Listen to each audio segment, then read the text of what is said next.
Baik, selamat sore teman-teman. Mohon maaf ya, kemarin ya jadwalnya ada berubah gitu.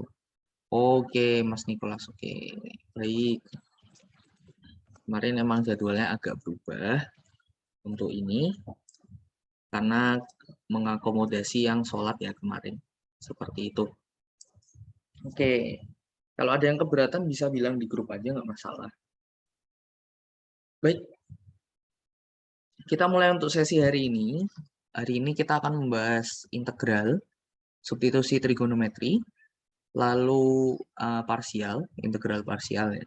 Dasarnya aja, karena kalau integral susah itu harusnya dikasih seperti itu kalau itu di OSN ataupun di KS. Di internasional pun dikasih ya, kecuali yang udah emang jelas banget.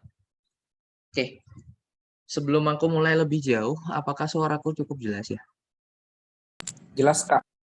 Oke, di reaction juga nggak masalah, bisa. Aku juga bisa lihat. Baik, kalau cukup jelas, kita langsung mulai aja. Baik. Materi kemarin aku udah upload, cuma belum tak itu ya, bentar. Habis ini. YouTube-nya bisa diakses kan ya? Bisa ya? Nggak ada masalah ya? Bisa, Kak. Loh. Apa ini?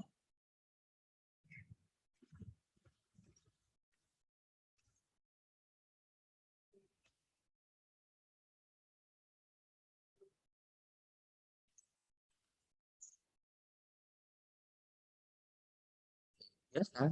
Error. Baik. Kemarin yang kurang berarti integral ya. Kita lihat. Kemarin integral kita baru sampai ke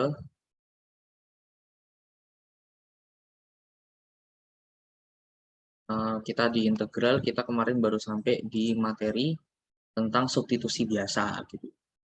Oke, untuk substitusi biasa ini cukup sederhana. Jadi kita lanjutkan dulu integral. Oke, layar sudah terlihat ya. Jelas ya? Jelas, Kak. Jelas ya. Baik. Kita lanjutkan integral gitu ya. Itu substitusi yang sederhana. Kemarin contohnya kita bisa menyelesaikan integral seperti ini. Sin x kuadrat ditambah 5x tambah 6 gitu dikalikan 2x plus 5 ya dx. Ini kita bisa selesaikan dengan mudah gitu ya. Oke, ada satu lagi bentuk integral gitu ya. Nah, gimana kita tidak bisa menyelesaikannya dengan mudah itu. Contohnya integral ini. Integral dx per akar x kuadrat tambah 4. Ini tidak bisa kita substitusi biasa. Ya nggak? Atau integral akar x kuadrat min 2. Apakah bisa substitusi biasa integral ini? Atau misalkan integral akar 2 min atau 9 min x kuadrat. Apakah kita bisa lakukan substitusi biasa dalam menyelesaikan integral ini, teman-teman? Bagaimana pendapatnya? Enggak ya? Kenapa kok? Bisa nggak? Halo?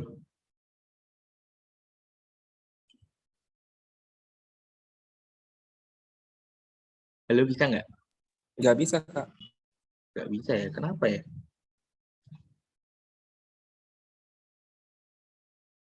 Oke, kenapa ya? Di sini soalnya ini ada X ya. Nah, ini nggak ada.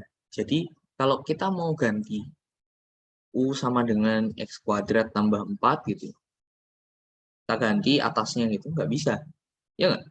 Kita ganti di sini U sama dengan X kuadrat min 2. Begitu kita turunkan, kita ketemunya ini 2X. 2X gitu. Sehingga kita tidak bisa mengganti dx-nya menjadi du. Masih akan ada variabel x-nya. Oke. Sehingga integral seperti ini harus kita lakukan substitusi yang berbeda. Substitusi yang kita lakukan adalah yang namanya substitusi trigonometri ya. Trigonometri. Oke. Substitusi trigonometri itu bagaimana? Ide dari substitusi trigonometri adalah menjadikan, ini kan penjumlahan dua suku ya Mas ya. X kuadrat plus 4 gitu ya. Ini adalah penjumlahan dua suku ya teman-teman. Nah, ini idenya kita akan jadikan penjumlahan dua suku ini menjadi satu suku. Oke, nangkep nggak? Halo? Jadi bagaimana caranya X kuadrat tambah 4 itu menjadi satu suku aja. Nah, kita lihat di sini. Fungsi apa yang bisa mengubah seperti ini jadi satu suku? Pitagoras. Pitagoras ya. Oke. Pitagoras kan. Berarti kita pasti bermain yang ada hubungannya dengan trigonometri seperti itu. Makanya dinamakan substitusi trigonometri. Kalau kita gunakan Pitagoras langsung juga bisa gitu. Misalkan agar ini bisa hilang jadinya gimana? Kita anggap ini X gitu ya. Ya enggak? Ini 4. Ya kan? Terus sisi miringnya akar X kuadrat plus 4 gitu ya. Oke.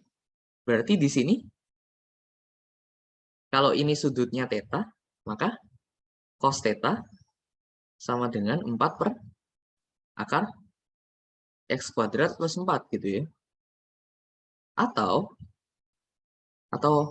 bukan ya, ini bukan 4 ya, 2 ya, maaf. 2 per akar X kuadrat plus 4. Atau apa Mas? Akar X kuadrat plus 4 sama dengan 2 per cos theta. Iya toh? Oke, kita udah nemukan cos theta-nya. Sementara di sini sin theta sama dengan, atau jangan sin. Gimana? Mas Imam? Ya, sin theta Kak, X per akar X kuadrat tambah 4 Kak. Oke, tapi kita nggak akan gunakan sin ya di sini. Karena kalau kita gunakan sin, nanti kita tidak menemukan hubungan X dan theta. Iya. Kita kan mau ganti variabelnya menjadi theta ya. Nah, kita harus temukan hubungan X dan theta. Maka kita gunakan tan aja ya. Tan theta sama dengan X per 2. Oke, berarti kalau kita turunkan,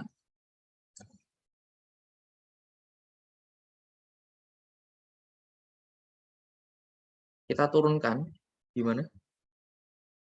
Dx per d theta sama dengan turunan tan apa ya?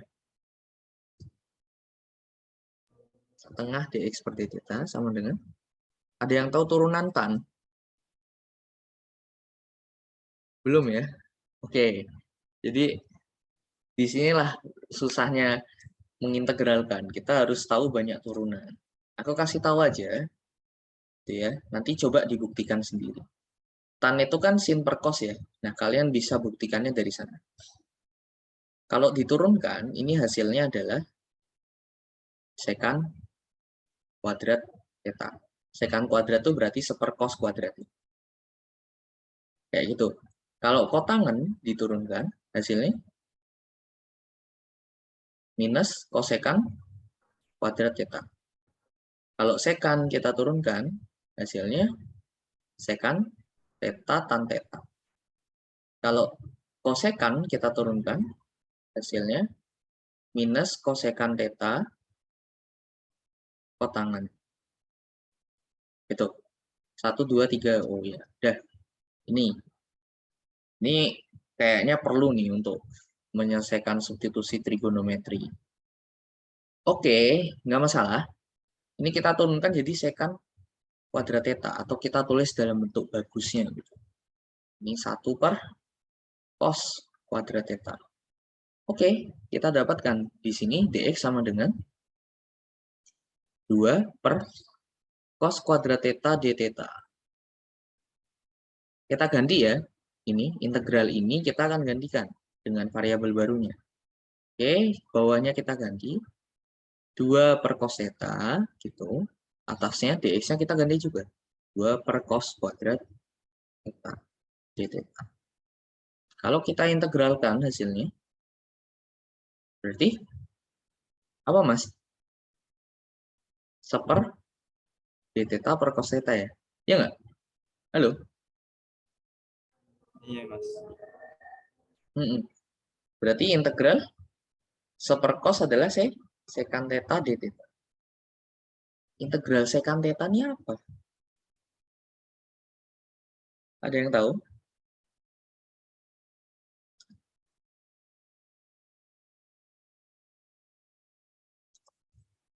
Ada yang tahu integral secant theta? Layarnya tetap ya, nggak ganti ya?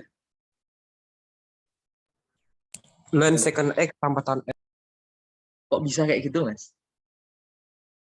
Nggak tahu hafalan. Kenapa?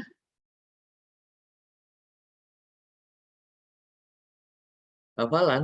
Wah, jangan hafalan. Oke, kita lihat turunan sekan. Turunan sekan adalah sekantan. Iya nggak? Nah, kita ingin mencari integral sekan gitu kan. Nah, cara liciknya adalah integral sekan ini kita akan kalikan dengan sekan plus tan. Sekan theta plus tan theta. Oke. Jadi kita itu namanya seperti kalau ada akar gitu kan. Jadi ini sekan theta plus tan theta. Jadi kita rasionalkan kalau ini namanya akar. Tapi ini trik ya. Jadi kita kalikan satu, yang satunya itu adalah sekan theta dibagi tan theta. Ini kan sebenarnya satu ya. Oke, kita akan coba lihat. Ini hasilnya kan berarti yang atas sekan kuadrat theta ya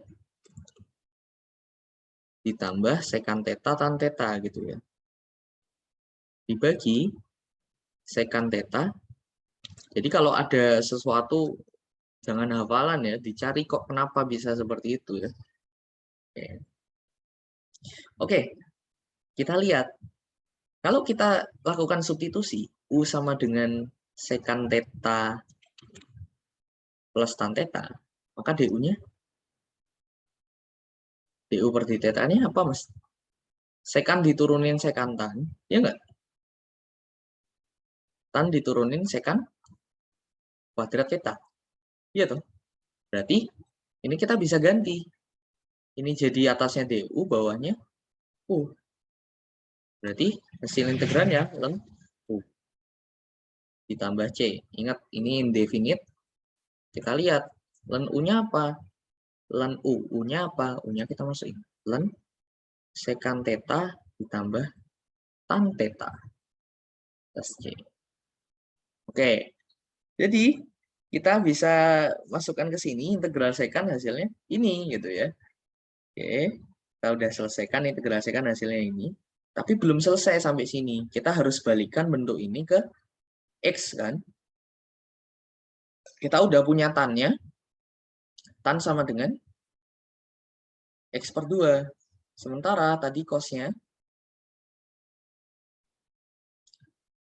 2 per akar X kuadrat ditambah 4 ya. Oke, berarti kita dapatkan hasil integralnya adalah ln X per 2 ditambah akar X kuadrat plus 4 dibagi 2 plus C. Itu. Oke, ini adalah contoh integral substitusi trigonometri. Itu. Oke. Kalau yang bawahnya, ini kan tadi kita kerjakan nomor 1. Kalau yang nomor 2, kira-kira ini disubstitusinya pakai apa ya, Mas? Ada yang tahu nggak? Halo?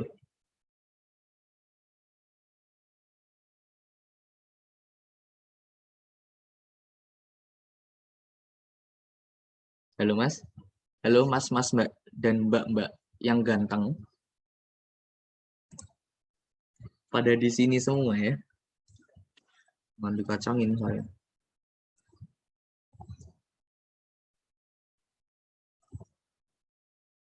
Halo? Oke. Mas, Masih tersesat sama materinya. Tersesat gimana ini? Kurang bingung paham. mas. Banyak konsep ini mas. Kok banyak kali sekan-sekan ini mas. Kenapa? Masih bingung sama konsep ini mas. Sama kok banyak kali kok sekan kos-kosnya ini. Iya, kan. Nggak apa-apa lah. Ini biasanya integral yang bentuknya seperti ini, gitu ya. Ini biasanya ditemuinya di potensial listrik. Kalau integral yang bentuknya gini, ini nggak ada sih yang seperti ini.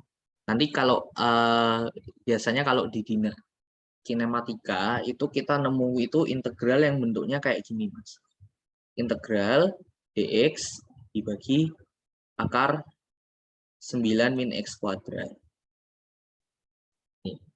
Atau integral dx dibagi akar gitu ya 9 plus 6x plus x kuadrat min 6x atau 13 min 6x plus x kuadrat gitu, bisa seperti itu atau dibalik juga bisa. Jadi gini ini ya. Oke, biasanya kita nemukan integral-integral yang seperti ini. Oke, ini salah satu caranya tuh kayak gini. Ini emang kita contoh yang pertama ini emang yang agak susah gitu ya. Tapi nggak masalah sih.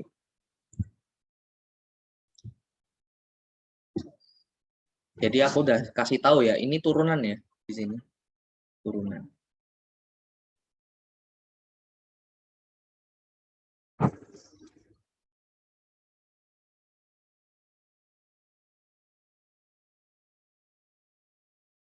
Halo. Oke, kita lanjutkan ya. Gimana? Masih membingungkan ya? Nggak apa-apa. Integral nggak bakal keluar di awal-awal, kalian ada waktu untuk belajar juga. Oke, nah gimana kalau integralnya seperti yang kita temukan di bawah sini? Ini kita substitusi dengan apa? Kalau yang ini, kita lihat. Bentuk apa yang menyerupai kayak ini? 9 dikurangi x kuadrat. Oke. Mungkin agak bingung ya. Coba kita, jadi tujuannya mensubstitusi trigonometri itu agar yang bawahnya ini menjadi satu suku aja. Ini kan ada dua suku ya. Ini kita susah mengintegralkan ini. Jadi kita ingin jadikan dia satu suku aja. Oke. Nah, fungsi yang bisa menjadikan dua suku jadi satu itu kan trigonometri ya. Kalau enggak fungsi hiperbolik gitu kan. Tapi kita tidak akan nyentuh hiperbolik dulu di sini. Terlalu jauh. Jadi kita gunakan trigonometri aja. Kita lihat ini 9 kurangi x kuadrat. Kira-kira fungsi trigonometri apa nih yang bisa menggantikan x agar ini menjadi satu suku? Nah, kalau kita ingat, kita tahu 1 dikurangi sin kuadrat sama dengan Cos kuadrat. Ya. cos kuadrat ya. Berarti kita bisa ganti x ini dengan sin kuadrat. Dengan sin. Ya nggak? Tapi itu belum cukup. Kalau x kita ganti sin doang kan nggak bisa ya. Coba kita kalikan ini dengan 9. Oh, hampir mirip ya. Ya nggak? Iya. 9 cos kuadrat theta. Oke, mungkin kita harus ganti x-nya dengan akar 9 sin kuadrat theta. Berarti 3 sin theta. Kita ganti 9 dikurangi, kita kuadratin 9 sin kuadrat theta. Oh, hasilnya 9 cos kuadrat theta. Oke, bisa kita pakai gitu. Oke, kita selesaikan.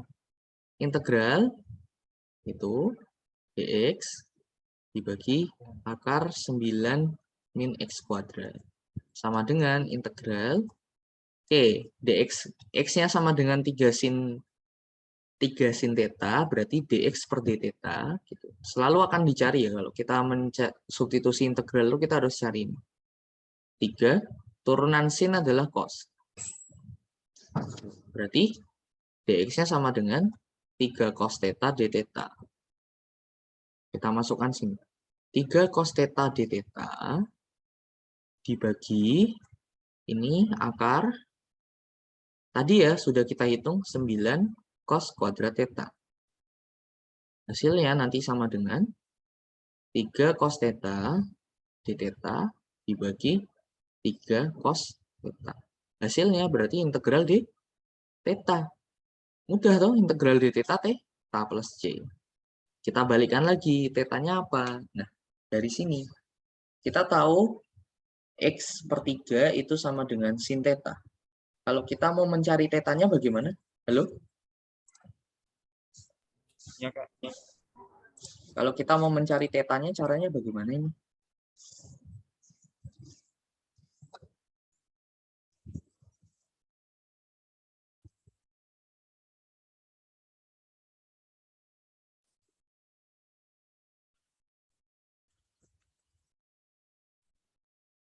Halo? Bagaimana? Theta yang mana, Kak? Yang X per 3 sin theta? Kan sama ini teta yang ini sama ini. Apa bedanya? Inversin? Iya, inversin ya. Jadi teta sama dengan Inversin X per 3. arsin atau inversin ya. X per 3. Berarti arsin X per 3 gini ya, plus C. Ya kan? Oke, ini hasilnya, Mas. Seperti itu. Oke, nah aku mau tanya nih, ini banyak yang diem soalnya. Kalau yang bawah gimana ya kira-kira caranya?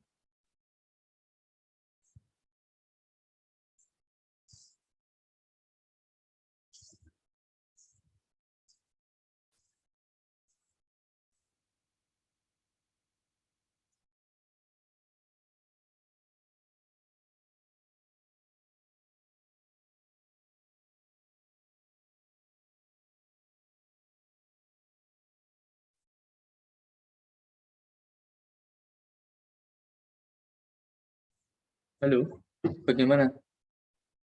Mas, Mbak? Kayaknya nggak seru ya ini.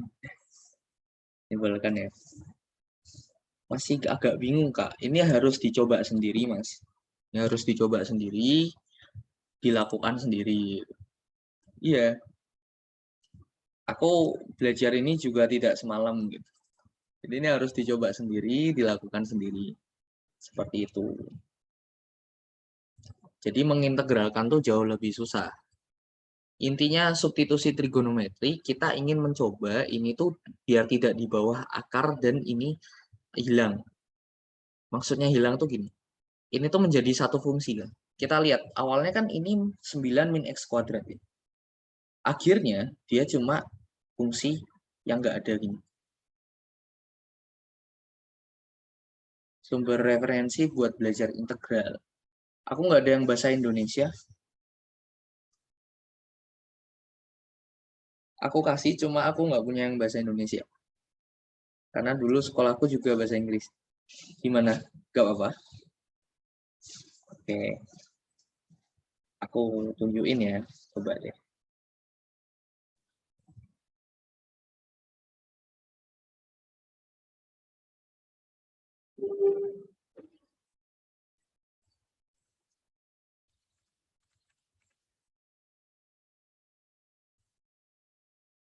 Ya, aku upload di Google Classroom.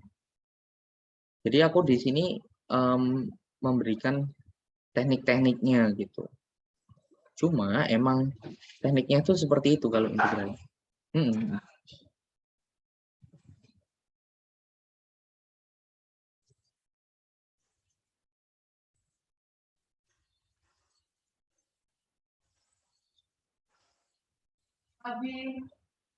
Udah kelihatan? Loh? Sudah, Kak, Kira-kira sudah. Sudah Kak. Kira-kira kayak gini bukunya. Jadi awalnya seperti yang aku ajarin kemarin. Pengertian integral dulu. Terus integral-integral yang dasar. Sifat-sifatnya. Nah, ini yang dasar yang aku berikan kemarin. Ya kan? Nggak susah toh. Ini juga aku udah kasih. Ini formula-formula yang dasar. Ya nggak? Halo? Iya Kak. Terus kemarin kita sampai ini ya. Substitusi ya, ini kan. Jadi metodenya seperti ini. Substitusi. Seperti itu. Ini bisa dicoba sendiri. Ini misalnya 1 min X pangkat 9. Integralnya gimana? Oh, ternyata hasil integralnya 1 min X pangkat 10 per 10. Mudah kan? Nggak harus dibuka. Gitu ya. Ini dengan substitusi. Ln X per X dx. Ini bisa kita integralin. Oke. Seperti ini. Terus habis substitusi ini kita akan lihat nih. Habis ini apa? Integration by parts ya dia yang dia ajarkan gitu. Ini lebih susah lagi integration by parts. Setelah integration by parts, partial fraction. Jadi banyak metode ya untuk menyelesaikan integral gitu.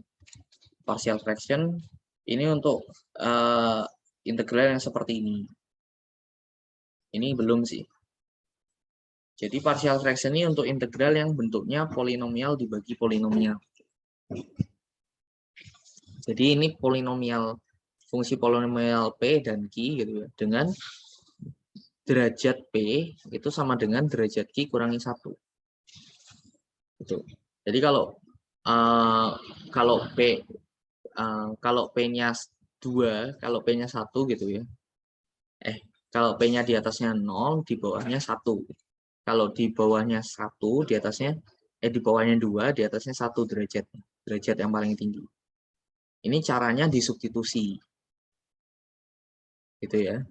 Kita lihat ini caranya disubstitusi. Terus kalau derajat P lebih rendah dari Q. Dan Q-nya itu reducible, bisa direduksi gitu ya. Nah, ini kita gunakan yang namanya pecahan parsial gitu ya. Ini pasti udah dipelajari. Nah, ini untuk ini, pecahan parsial tuh gunanya untuk ini. Oke? Oke. Terus, gimana kalau derajat P-nya itu lebih rendah dari Q? Dan Q-nya itu tidak bisa direduksi. Seperti ini. Nah, ini yang kita lakukan adalah melengkapkan kuadrat gitu. Jadi kita anggap fungsi bawahnya ini bisa kita lengkapkan kuadrat. Gitu. Oke. Nah, kalau P-nya lebih besar, nah ini biasanya dibagi dulu. Gitu. Jadi kalau di atasnya lebih besar ya, dibagi dulu. Kayak gitu. Oke. Terus integration radical function, fungsi-fungsi akar ya. Kalau simple mudah ya, disubstitusi biasa. Kalau misalnya, nah ini ada bentuknya. Bentuknya seperti ini bagaimana? Kita substitusi trigonometri. Sama kan yang aku ajarin juga kayak gitu kan.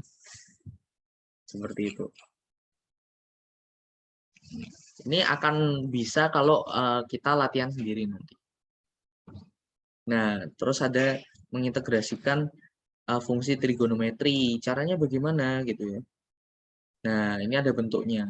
Bentuknya sin x pangkat m dikali cos x pangkat n dx. Dengan m dan n itu adalah bilangan natural atau bilangan asli. Gitu ya. Ada beberapa kasus. Kalau m dan n-nya itu bilangan ganjil, gimana caranya? Kalau m dan n salah satunya bilangan ganjil, caranya gimana? Kalau semuanya genap, gimana? Gitu. Kalau misalnya perkalian seperti ini, kita coba jadi penjumlahan. Gitu. Oke, ini teknik substitusi yang lain. Substitusi T sama dengan tan X per 2. Ada juga. Oke, itu metode integral. Habis ini dia cuma menjelaskan aja. Definite integral. Gitu. Oke, itu ya. Nanti bukunya ini akan aku send di Google Classroom. Seperti itu. Bisa buat belajar. Oke, untuk soal latihannya nanti materinya dicari juga di buku gitu ya. Karena aku nggak mungkin bisa memberikan semua materi integral dalam 1 jam atau 2 jam. Nggak mungkin. Oke, begitu Mas Imam tadi sama Mbak Nadia. Nadia Arfa Aulia tadi udah di absen belum ya? Udah ya?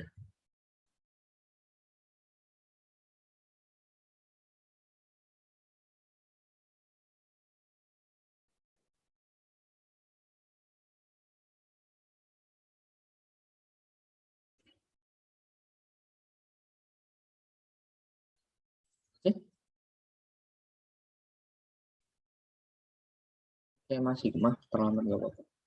Baik, kalau seperti itu kita lanjutkan. Ini udah substitusi ya.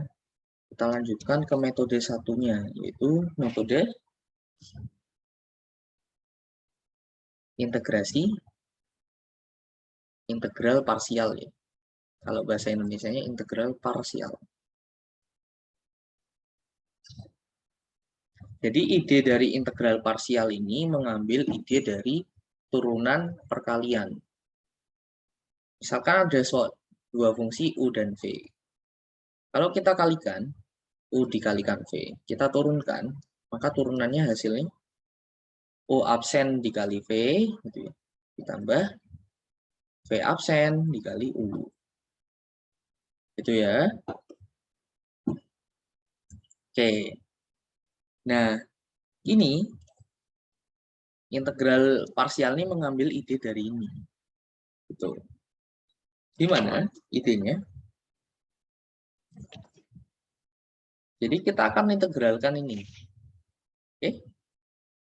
Ini kan kalau notasinya itu bisa jadi seperti ini. D U dot V gitu ya. U dikalikan V sama dengan DUV ditambah DV dikali U. Oke. Kalau kita kasih integral semua bisa ya. Kasih integral semua. U. Terus salah satunya kita pindah ruas. Gitu. Oke. Ini misalnya kita pindah ruas ke kiri. Jadi terus kita balik ya ruasnya. Integral U dV sama dengan integral D U kali V dikurangi integral PD U. Jadi integral U dV sama dengan U dikali V dikurangi integral PD. Apa gunanya ini? Oke.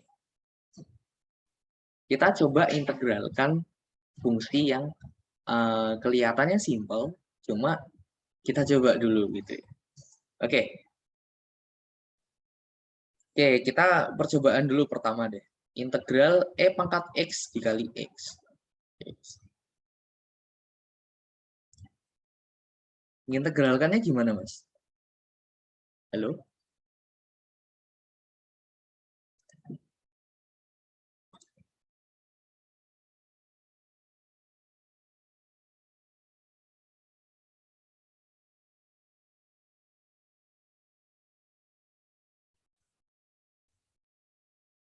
Halo?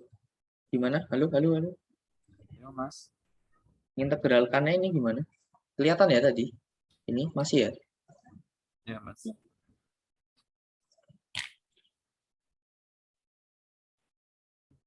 Nggak bisa ya, kita integralkan langsung juga nggak bisa, pakai cara integral substitusi nggak bisa juga, kecuali kalau ininya X kuadrat, bisa gitu ya. Ini kan X saja. Nah, ini harus kita gunakan integration by part gitu. Atau integral parsial. Cara menggunakannya gimana? Kita anggap salah satu fungsi itu yang kita tahu kan integral e pangkat x ya, e pangkat x dx. Gitu ya. Jadi kita buat fungsi ini itu akan diturunkan. Jadi kita assign dia sebagai u ya. Ini kita assign u. Yang ini kita assign sebagai dua fungsi ini, e pangkat x dx ini kita assign sebagai dv. Gitu. Berarti dv sama dengan e pangkat x dx. Maka v-nya integral ini hasilnya e pangkat x. U-nya x ya. Du-nya sama dengan dx. Kita masukkan x dikali e pangkat x dikurangi v e pangkat x du. Oke. Integral ini kita tahu du-nya dx. Integral yang belakangnya kita tahu gitu. Jadi ini e pangkat x dikali e pangkat x dikurangi e pangkat x. Contoh pertama. Oke. Sampai sini bisa dipahami? Kurang, Mas. Kenapa? Kurang paham nih, Mas. Ini harus dicoba, Mas. Aku nggak bisa. Iya, Mas. Nah. Saya coba latihan nanti, Mas. Nanti latihan ya. Ini harus dicoba. Oke, ini jarang sekali dipakai di KSN pun sepertinya aku belum pernah sih menemui KSN yang integralnya seru. Pernah ada 2 kali. Integralnya lumayan nyebelin. Nah, ini untuk fungsi e pangkat x. Satu lagi fungsi yang bisa memungkinkan teknik ini dipakai itu adalah fungsi seperti ini. Misalkan integral gitu ya. Integral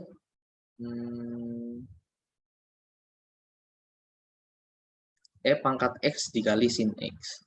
Nah, ini juga bisa. Tuh.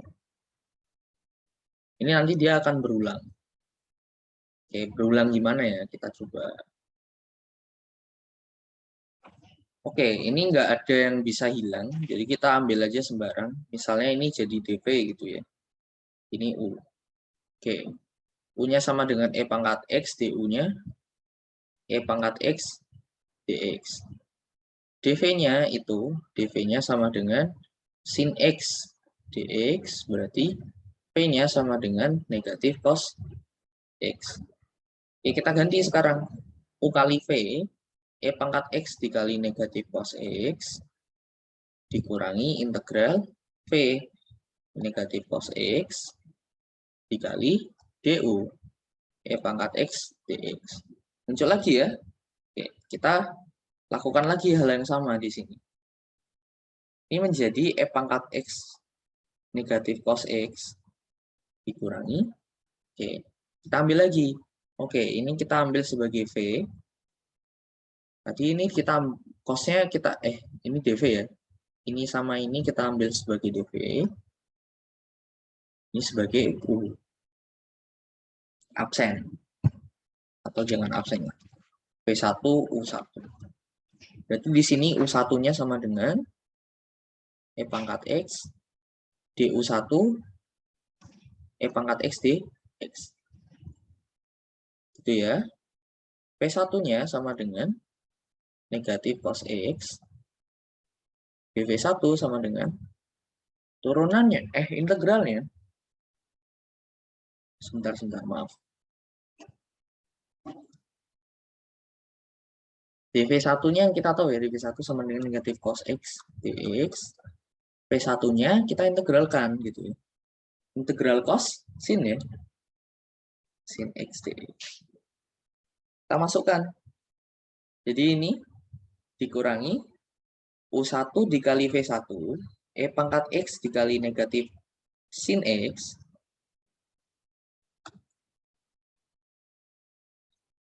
dikurangin integral negatif sin X, E pangkat X dx. Kalau kita lihat, Kita keluarkan dulu dari kurungnya. Integral E pangkat X sin X dx sama dengan, ini ya, negatif E pangkat X cos X dikurangi, ini kita buka, distribusikan tandanya. Oke, ini awalnya negatif ya, dikali negatif jadi positif E pangkat X sin X. Ini negatif, negatif, negatif. 3 kali tetap negatif. Sin X, E pangkat X, dx. Ini sama kan? Ya nggak? Kita bisa pindah ini ke sana. Jadi hasilnya 2 integral E pangkat X sin X dx sama dengan E pangkat X sin X dikurangi cos X. Gitu. Berarti integral E pangkat X sin X dx sama dengan setengah E pangkat X sin X dikurangi cos X. Ini contoh penggunaan integral parsial. Oke. Aku harap teman-teman nanti bisa coba, mungkin aku coba pilihan soal-soal yang cukup mudah gitu ya, bisa dicoba dari buku yang tadi, yang aku tunjukin tadi. Oke, teman-teman prefer berapa soal nih? Kita sama vektor ya. Vektor mungkin aku kasih agaknya 5 kayaknya. Kira-kira berapa nih? Terserah aku aja. Apa gimana? Halo, Sama aja Mas. gimana? Terserah Mas aja. Terserah aku ya. Oke, untuk metode integrasi itu sampai sini aja. Nggak ada rumus general, Mbak. Nggak ada rumus general, Mas. Rumus general apa ya?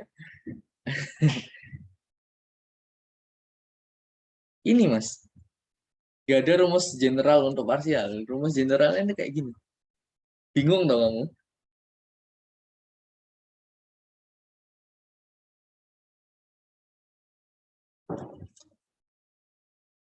Jadi integral tuh based on experience.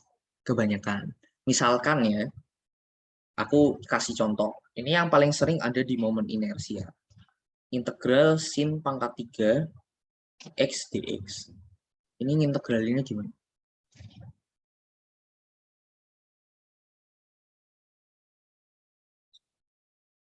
Ini ada cara liciknya. Jadi aku kasih tahu. Ini caranya kita pecah jadi integral sin kuadrat x dikali sin x dx. Gitu ya. Nah, sin x dx ini kan sebenarnya turunan dari cos ya, d cos x.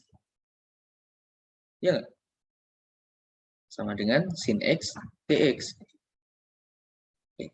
Sementara ini itu adalah 1 dikurangi cos x dikuadratin. D cos x. Negatif ya, maaf. Oke, kita lihat. Ini cos x, ini cos x ya. Jadi bisa disamain ya. Jadi ini sama aja integral negatif dari 1 dikurangi u kuadrat du. Hasilnya minus u dikurangi u pangkat 3 per 3. U-nya sama dengan cos x. Jadi negatif cos x dikurangi cos pangkat 3x dibagi 3. Ditambah konstan. Kayak gitu. Ini based on experience. Kalau misalnya kita nggak nemu, ya panjang banget nanti. Tuh. Oke, tapi kalau integralnya itu cukup susah untuk diselesaikan, biasanya akan ada clue. Itu dari d cos x sebelah kiri sin x. Dari mana ya, Mas? Yang mana ya? Yang di bawah itu Mas, yang di cos X sama itu Mas. Ini ya? Iya Mas. Oke. Coba sekarang kita punya cos. Kita turunkan. Hasilnya sin ya? Negatif sin kan? Iya Mas. Iya. Berarti d cos x sama dengan negatif sin x dx kan? Oh ya, iya Mas, iya Mas, iya Mas. Ini bisa dianggap seperti ini, Mas. Ini jadikan dulu satu min cos gitu kan. Ya kan? Terus kita substitusikan U-nya sama dengan cos X. Berarti DU-nya sama dengan apa?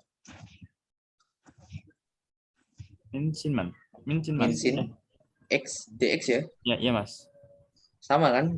Oh iya Mas. Jadi sin X dx-nya ini kita ganti dengan DU. Ya. Hasilnya ini ya. Gitu ya. Nanti ada juga integral yang ngetrik itu biasanya, ini biasanya di listrik sih. Itu adalah integral sekant pangkat 3. Ini menyebalkan. Integral sekant pangkat 3 ini menyebalkan. Kayak gitu. Ini based on experience banget gitu. Dan kalian nggak bakal rugi belajar ini sekarang gitu. Nanti di kelas 12 udah lancar jaya gitu loh integralnya. Bisa lah. Nggak terlalu susah.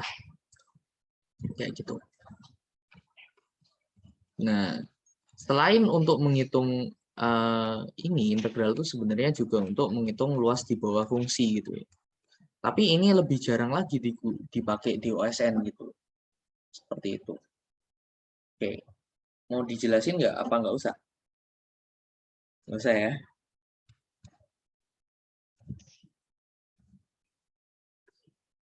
Nanti kalian bisa baca juga di buku ini. Finding area under the curve kayak gitu. Jadi integral itu bisa digunakan untuk mencari luas area, mencari luas ini volume dari sebuah kurva yang diputar. Dia juga bisa. Anyway, itu di tingkat advance. Untuk KSP, KSN, aku kira cukup sampai sini pengetahuan integralnya. Ini bisa ditambah lagi, belajar sendiri. Oke, ada yang mau ditanyain sebelum kita lanjut ke topik selanjutnya, yaitu vektor.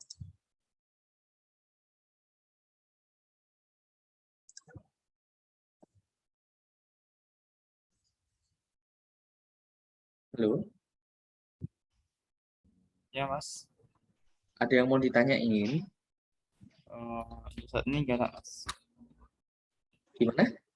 Nanti kalau untuk saat ini nggak ada Mas. Cuma nanti misalnya ada yang mau saya tanya, nanti saya tanya via WA aja Mas. Di Kalau grup. tanya via WA, Di grup Mas, nanti Mas. di grup aja. Iya. Iya Mas, nanti Kalau di grup. dia agak gimana ya? Kalau di grup kan siapa tahu temannya bisa bantu gitu. Iya Mas, iya Mas. Oke. Bukti each other to undo dan to do. Oke, integral tuh nggak selamanya lebih susah gitu ya. Cuma kalau kamu doing integral gitu ya, itu membutuhkan. Jadi kenapa lebih susah gitu ya? Kalau turunan, jadi kita mencari gradien garis singgung atau garis singgung yang menyinggung suatu titik pada fungsi tersebut gitu ya. Jadi ini turunan ya.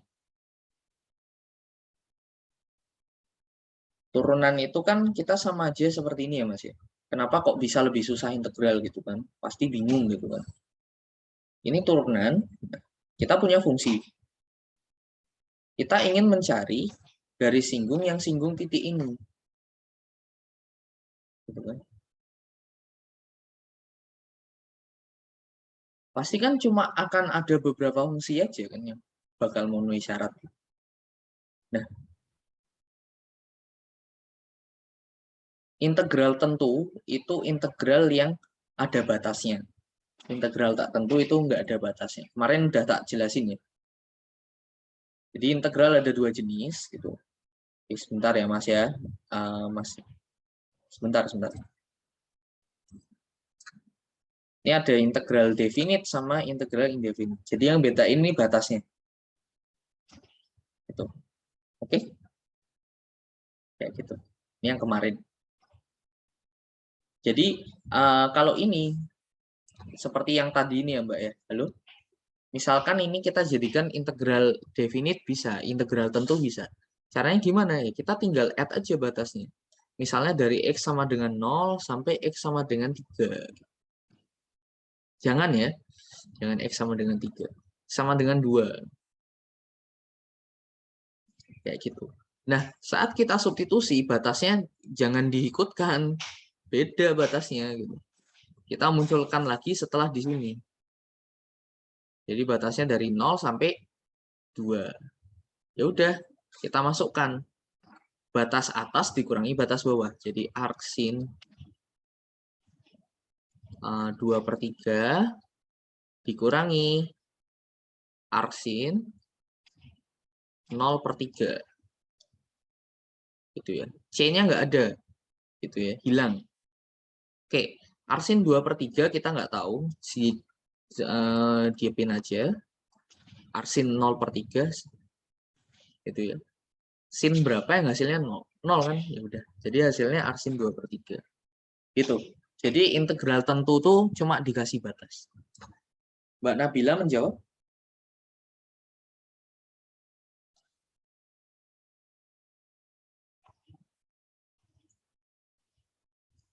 Oke. Aku jawab temennya ini ya, Mas Beijing. Apakah bukti lebih susah melakukan integral daripada turunan? Kenapa lebih susah gitu? Jadi dari turunan karena kita mencari garis singgung gitu ya, dari yang menyinggung suatu titik di fungsi tersebut, ini tidak banyak possibility, tidak banyak kemungkinan untuk garis singgung ini. Nah, coba bayangkan apa yang dilakukan integral.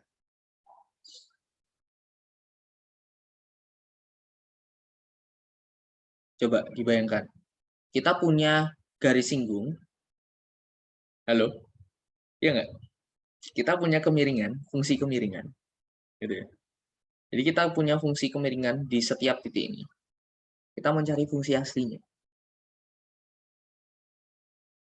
Berapa banyak fungsi yang bisa memiliki kemiringan di titik itu yang sama? Kira-kira. Ada sekian banyak. Ya kan? Nah, itu masalahnya. Jadi, kenapa terlihat lebih susah? Seperti itu. Tapi lebih powerful. Gitu ya. Kita punya kecepatan, kita bisa dapatkan jarak. Kita punya akselerasi, tapi bisa dapatkan kecepatan. Kita punya fungsi akselerasi aja yang aneh, kita bisa dapatkan kecepatannya gimana? Gitu. Itu integral. Anyway, nanti kalian juga belajar, gitu. Aku harap kalian belajar, nggak usah terlalu dalam, karena integral yang susah akan dikasih. Integral yang susah akan dikasih, dan kalian tuh nggak wajib bisa mengintegralkan semua fungsi. Nggak akan ada itu. Integral yang susah pasti akan dikasih. Oke, untuk selanjutnya kita akan bahas materi yang nggak kalah pentingnya di fisika, itu adalah vektor.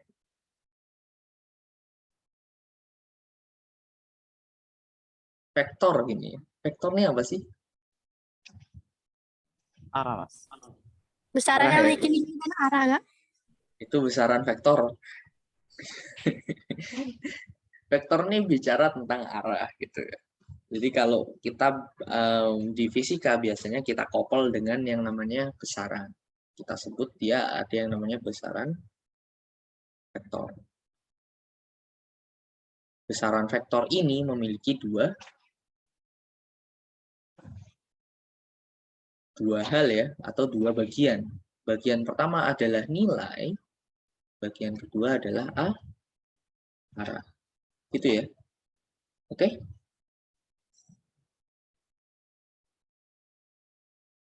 Oke, seperti itu. Nah, besaran vektor memiliki nilai dan arah. Contoh, misalnya gimana? Oke, misalkan kita mempunyai suatu besaran vektor P.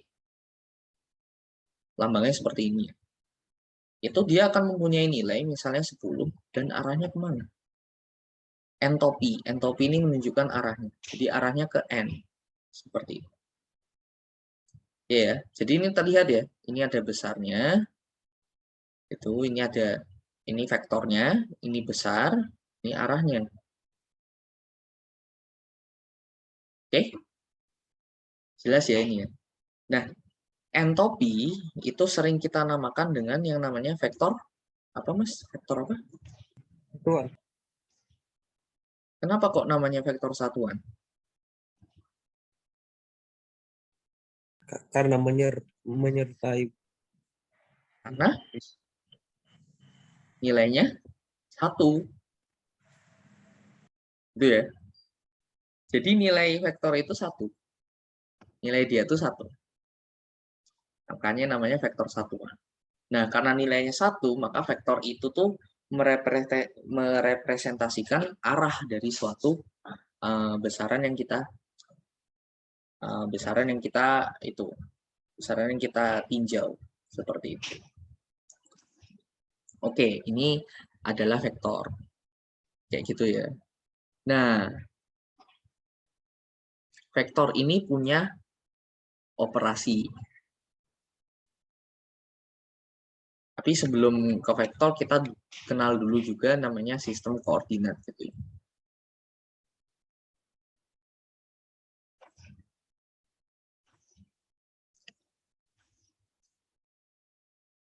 Jadi di sistem koordinat berbeda itu ada vektor satuan yang berbeda gitu. Mungkin udah tahu ya. Misalkan kita yang sering pakai adalah koordinat apa? Kartesian ya. Iya nggak?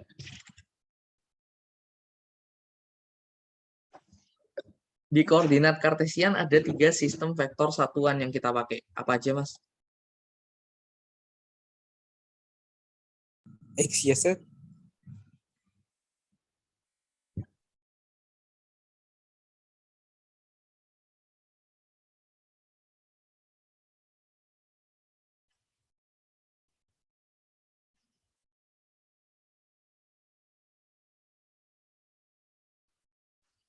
Oke, X, Y, Z ya. Oh ya, nggak apa-apa, Mas. Silakan. Oke, X, Y, Z. Masnya di mana sholat asarnya jam 4:30? Mas Imam? Oke, sepertinya udah berangkat. Jadi kartesian 3 dimensi ya kita bicaranya. Itu kita menggunakan sistem koordinat yang mempunyai 3 vektor satuan. Biasanya X topi atau Y topi gitu ya. Y topi atau J dan Z topi gitu ya, atau K. Seperti itu. Oke? 3 vektor satuan. Nanti ada sistem koordinat yang kita kenal lagi. Misalnya ini untuk 3 dimensi ya. Nanti ada koordinat untuk 2 dimensi, itu koordinat polar. Ini untuk 2 dimensi. Ini dia menggunakan juga 2 sistem koordinat yang kita kenal. Pertama, ini origin ya. Origin, ada R, topi, dan di sini theta, topi gitu ya. Terus, kartesian polar ada lagi koordinat bola ya. Koordinat bola ini 3 dimensi. Itu dia menggunakan sistem koordinat bola, dia akan menggunakan sistem vektor satuan. Jadi ini misalnya titik O gitu ya. Ini misalnya seperti ini. Ini aku gambar koordinat kartesiannya dalam titik putus-putus gitu ya.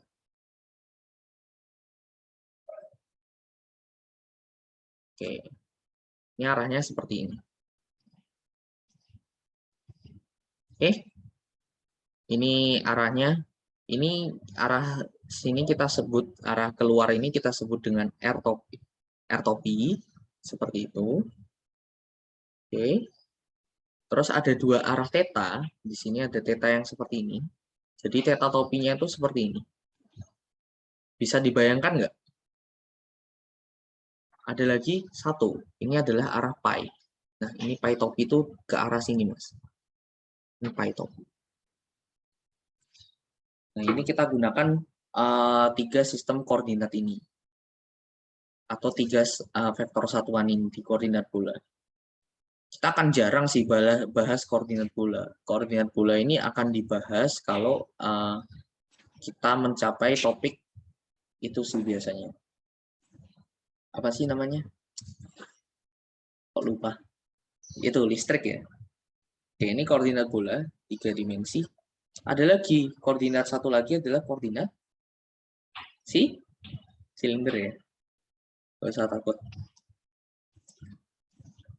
Koordinat silinder juga 3 dimensi.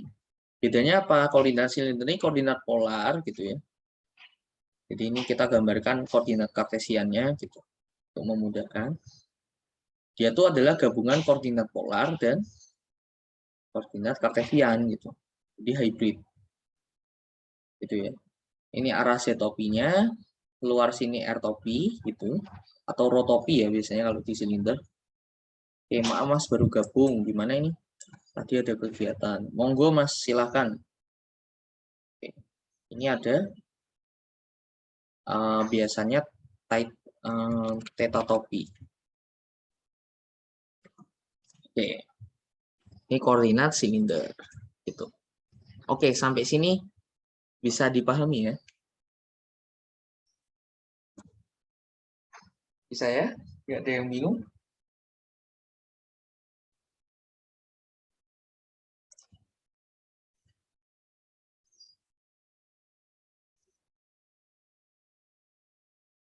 Itu sistem koordinat.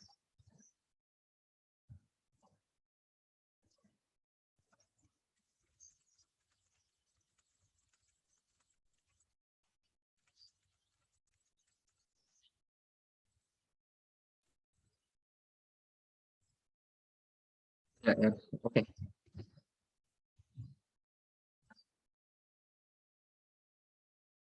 Nah, yang perlu kita pelajari, vektor tuh memiliki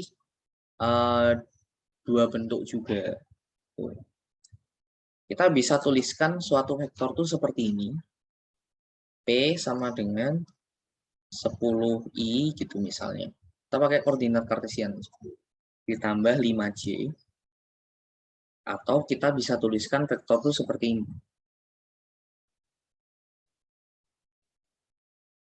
Akar 125 ya kan? Di arah theta itu misalnya. Di arah artan 5/10 atau artan setengah. Oke. Jadi kita bisa tuliskan vektor tuh seperti di atas ini nomor 1 atau vektor seperti nomor 2. Nah, kalau kita menuliskan ini bentuk vektor dengan vektor satuannya. Kalau ini kita menuliskan bentuk vektor panjang dan arahnya langsung. Gitu. Kalau ini vektor satuannya ini berarti proyeksinya gitu ya. Kalau yang bawah ini besar vektornya dan arahnya. Seperti itu. Oke, besar vektor tuh gimana sih nulisnya? Besar vektor tuh nulisnya seperti ini. Ini artinya adalah besar vektor. Besar vektor P. Gitu ya. Cara nyarinya gimana? Besar vektor V itu adalah penjumlahan komponen-komponennya. Jadi kalau kita tuliskan dalam bentuk seperti ini tuh adalah komponen vektor di arah I, ini adalah komponen vektor di arah J gitu. Nah, cara mendapatkan besarnya bagaimana? Ya kita gunakan Pitagoras ya. 10 kuadrat ditambah 5 kuadrat. Berarti hasilnya adalah akar 125. Ini beberapa terminologi untuk vektor. Seperti itu. Itu besar vektor. Oke. Terus gimana cara menyatakan arah vektor? Ada yang tahu?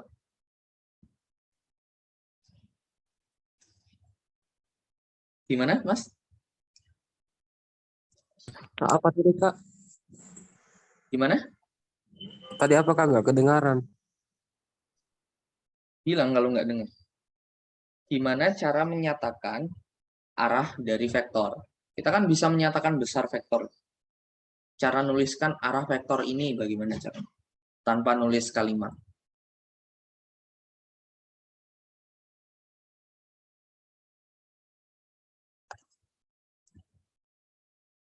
Nggak pakai tan, Mbak. Oke. Jadi kita kan udah tahu ya ini besarnya. Vektor itu terdiri dari besar dan arahnya kan? Ya nggak? Jadi kalau kita ingin mencari arah vektor P, ya udah kita bagi vektornya dengan besarnya. Masuk akal nggak? Halo? Nah, ini yang kita sebut arah vektor P. Arah vektor P. Jadi saat kita bagi besar saat kita bagi vektornya dengan arahnya, dengan besarnya, kita dapatkan arahnya. Kayak gitu. Oke, bisa dipahami ya? Cukup jelas nggak suaraku? Aku bertanya ini. Belum dapat logikanya, Kak. Belum dapat logikanya? Jelas, jelas.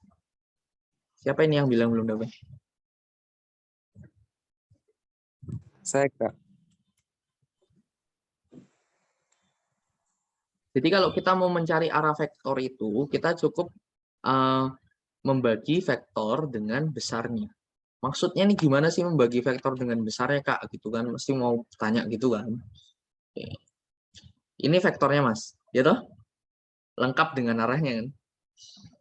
Ya enggak? Iya. Ini IG-nya besarnya. Ini besarnya. Ya udah, berarti 10i ditambah 5j gitu ya.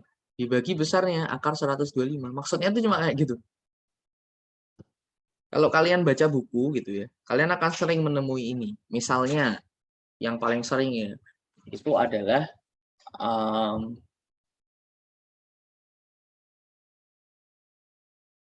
yang paling sering itu gini. Apa ya? Yang hukum kolom. F sama dengan K, Q1, Q2 dibagi. Biasanya ini R seperti ini, terus diginikan, ya kan? Terus ini pangkat 3 dikalikan R. Ya enggak? Ini maksudnya apa? Nah, kita coba assign. Atau kita coba pahami. K1, Q2 dibagi R kuadrat kan, aslinya kolom ini. Ya enggak? Hukum kolom ini aslinya ini. R kuadrat. Ini berarti besar vektornya, ya enggak? Dikali vektor dibagi besarnya. Berarti ini menunjukkan arahnya. Jadi cara mencari arah dari vektor yang kita udah tahu gitu. Caranya ya vektor yang tadi dibagi besarnya. Kayak gitu. Oke, sampai sini oke ya. Ini baru besar vektor. Gimana? Oke, Kak. Oke. Oke, setelah kita tahu besarnya, kita terminologinya ada besar, ada arah gitu ya, ada vektor satuan. Nah, kita pelajari yang namanya operasi vektor ya. Operasi.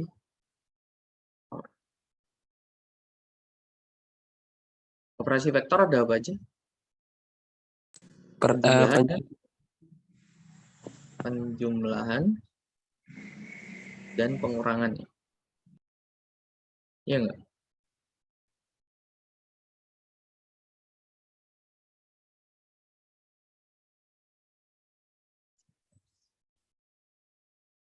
Gitu. Nah, gimana cara menjumlahkan dua vektor?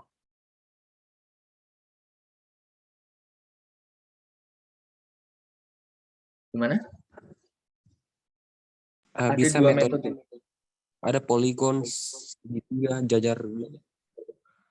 Ada metode jejer genjang. Gimana kalau jejer genjang ya kita satukan ini ya, ujung panah dengan pangkalnya seperti ini. Nah, ini hasilnya ini. Hasil penjumlahannya.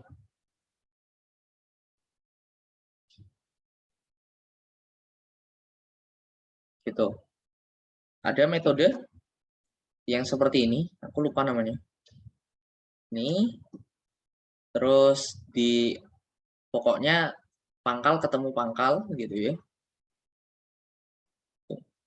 Nah, terus kita gambarkan lawannya. Jadi ini ke sini, ini ke sana. Ini adalah resultannya. Seperti itu. Hasilnya sama aja nanti.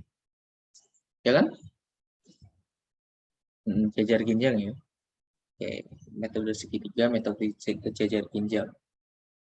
Oke. Nah, tapi caranya bagaimana? Ya, melakukan penjumlahan atau pengurangan dua vektor lah. Kalau pengurangan gimana, Kak? Kalau pengurangan tinggal dibalik ya, Mas ya. Jadi arahnya dibalik. Gitu. Jadi instead of seperti ini gitu ya. Kalau misalnya kita mau nyari A dikurangi B gitu ya. Maka kita balik arahnya. Ini A itu dipasangkan B-nya kebalik gitu ke sana. Oke? Bisa dipahami ya? Jadi resultannya yang ini.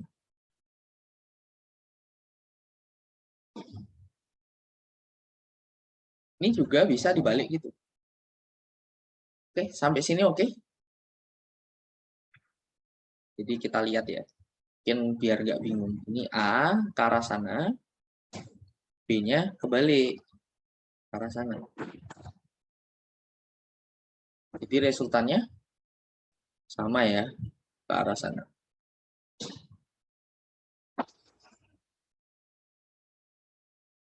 Oke, nah menjumlahkan ini pakai apa?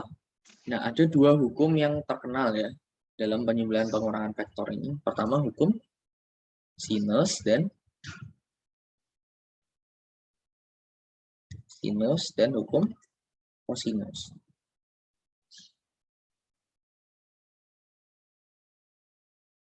Itu kan? Hukum sinus gimana?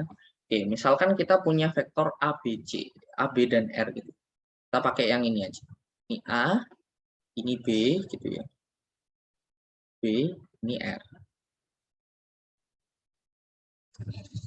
Ini sudutnya ini R kecil, ini B kecil, ini A kecil. Maka hukum kosinus menyatakan bahwa R besar R gitu ya, dibagi sin R kecil gitu. Sama dengan besar A dibagi sin A kecil.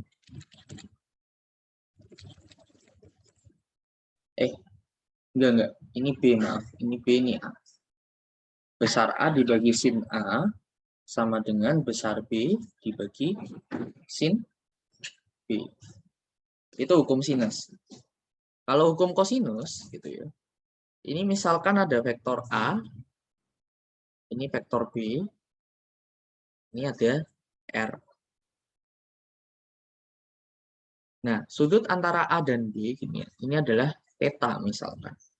Maka panjang dari R gitu ya sama dengan akar panjang dari A kuadrat ditambah panjang dari B kuadrat itu ditambah 2 panjang dari A dikali panjang dari B dikalikan cos theta.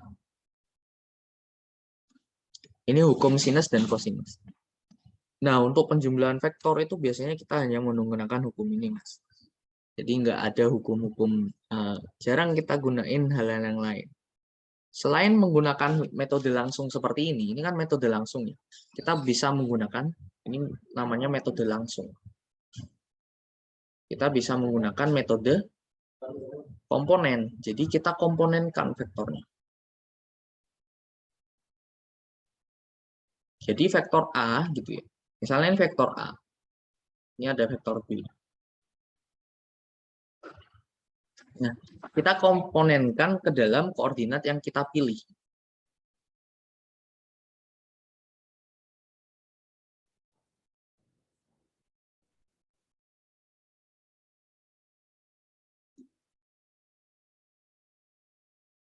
Oke ya, Mas ya, sama Mbak. Oke, teman-teman. Kita komponenkan kepada koordinat yang kita pilih. Misalkan, ya gimana?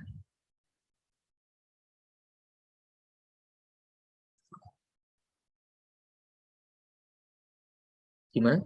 Kak, itu aturan kosinus ditambah 2AB atau dikurang 2AB. Kalau penjumlahan vektor ditambah 2AB, pengurangan dikurang 2AB. Oke. Kalau penjumlahan ya ditambah 2AB, kalau pengurangan dikurang 2AB. Biasanya sih gitu. Atau bisa dilihat segitiganya aja. Kira-kira panjangnya tuh lebih panjang atau lebih pendek. Gitu aja sih kalau aku. Kalau pengurangan seperti ini ya. Ini jelas dikurang. Kayak gitu. Oke. Tapi anyway sebenarnya nanti kalau sudutnya besar, cos-nya juga negatif. Jadi nggak masalah sih kayaknya. Oke.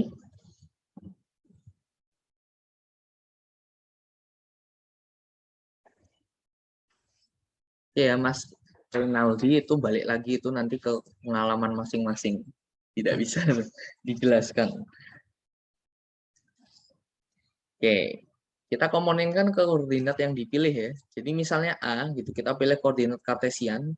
Ini arah Y, ini arah X gitu. Kita pakai 2 dimensi aja. Maka kita akan komponenkan A ini seperti ini ke komponen X dan Y. Sama dengan B. B juga seperti itu. Kita taruh di sini. Kita komponenkan. Nanti kita akan ketemu besar BX berapa gitu ya. BX berapa, terus AX-nya berapa, terus AY, terus ada BY. Nah, nanti resultannya itu sama dengan AX plus BX gitu ya, di arah I ditambah AY min BY di arah J. Gitu. Untuk vektor yang ini. Nah, cara ngomponenkannya gimana gitu. Itu nanti pakai trigonometri ya, sinus dan kosinus. Kayak gitu. Oke ya. Sampai sini clear? Apa ada yang mau ditanyain dulu tentang penjumlahan?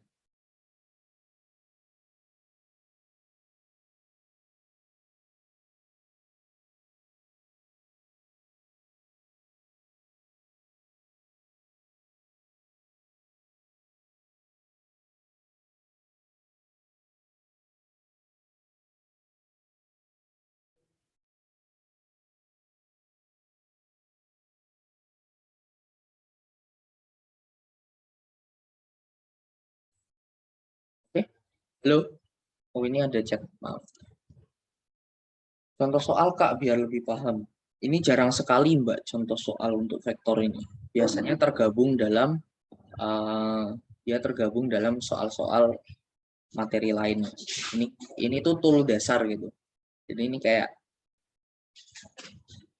aku bilangnya ini kayak alat dasar.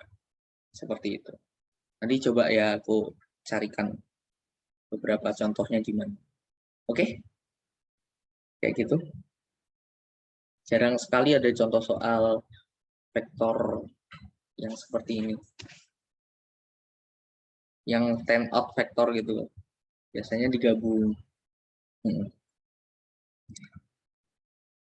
Nah, setelah kita tahu operasi penjumlahan dan pengurangan gitu ya, kita belajar operasi perkalian ya, karena nggak ada pembagian vektor.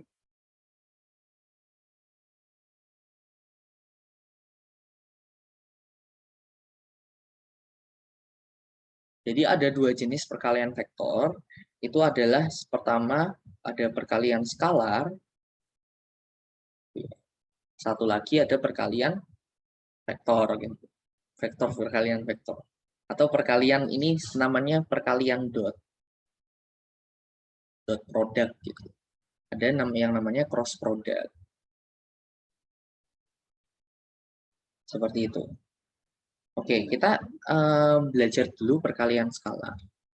Kalau vektor dikalikan dengan bilangan skalar, skalar itu dengan nilai gitu. Misalnya vektor P. Kita kalikan dengan 3. Ini adalah 3 kali vektor A. Maka vektornya itu hanya diperpanjang ke arah yang sama.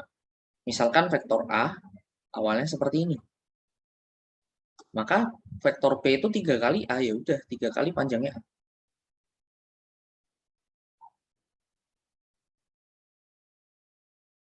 Gitu.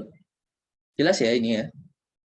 Kalau ini vektornya dinyatakan dalam misalnya seperti A ini kita nyatakan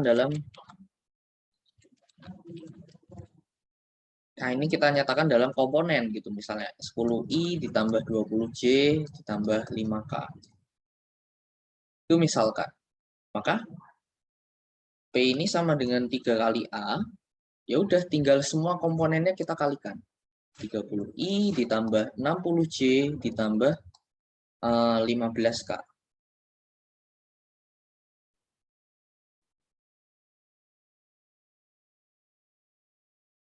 Gitu. Ini perkalian skala. Oke. Nah, yang agak ribet adalah perkalian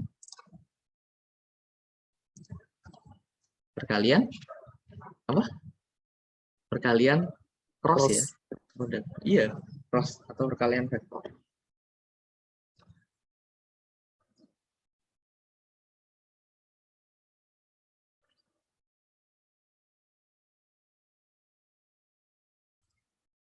Ini perkalian vektor.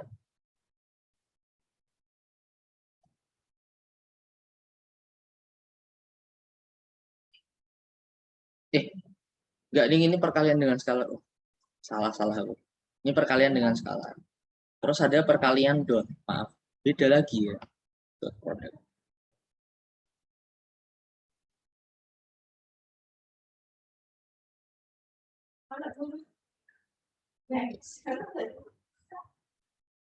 Oke, perkalian dot ini, dot product ini, itu adalah perkalian dari vektor, misalnya A didotkan dengan B.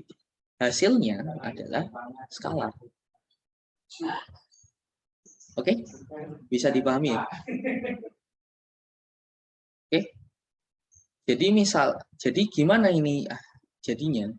Ini untuk menunjukkan vektor itu komponen vektor pada vektor lainnya. Apakah vektor itu memiliki komponen searah dengan vektor lainnya? Seperti itu. Ini perkalian dot. Jadi kalau dalam perkalian dot, di komponennya yang terjadi adalah seperti ini. I didotkan dengan I, hasilnya 1. Tapi I didotkan dengan selain I, dengan J atau dengan K, hasilnya 0. Sama juga, R didotkan dengan R, hasilnya 1. Tapi kalau R didotkan dengan theta atau pi, hasilnya 0. Begitu seterusnya. Jadi, hanya komponen yang searah yang dikalikan. Bisa dipahami ya? Halo? Bisa. Bisa, Kak. Nah, perkalian dot, nanti ada juga perkalian cross. Ini bisa kita gunakan untuk mencari sudut di antara dua vektor. Gitu. Seperti itu.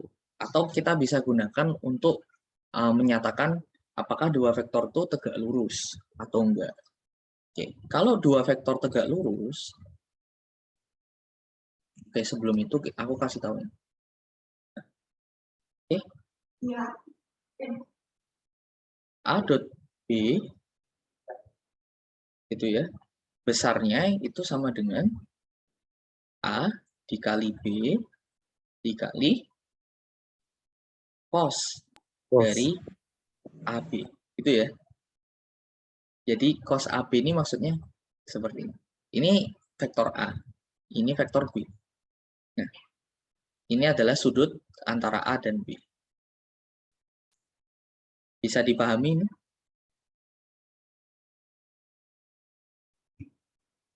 Jadi besar A dot B itu sama dengan besar A kali besar B dibagi cos AB.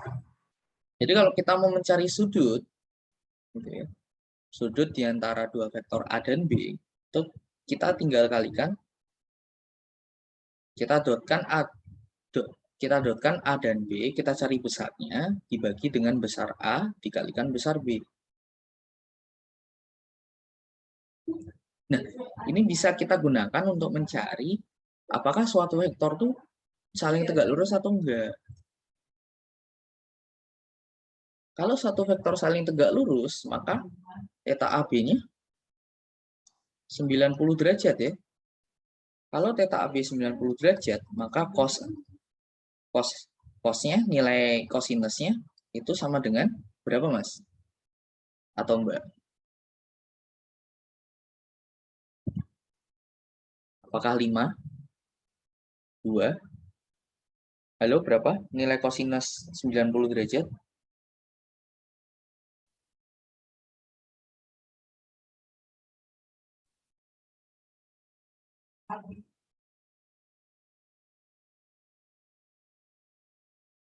Halo?